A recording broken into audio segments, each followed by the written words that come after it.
Hello guys, আজকে আমাদের কাছে একটা আরটিআর টুবি এসেছিল। সেই টুবিটা আমরা আজকে ভাঙলাম, দেখতে থাকুন। প্রথমে ট্যাঙ্কিটা খুলে নিলাম, তারপরে ট্যাঙ্কিটা খুলছিল বলে তারটা কেটে দিয়ে তারপর ভালো করে খুলে নিলাম।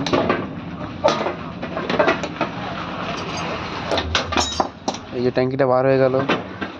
তারপর সাইলেন্সারটা খুলে নিলাম।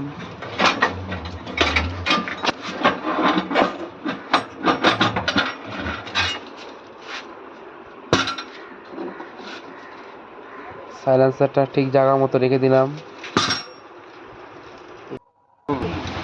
তারপরে পেছনের চাকাটা খুলে নিলাম।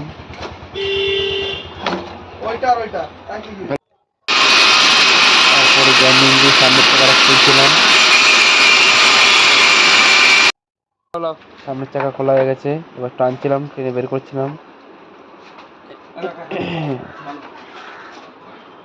ভিডিওটি ভালো লাগলে লাইক, কমেন্ট, শেয়ার, সাবস্ক্রাইব করবেন গাইস।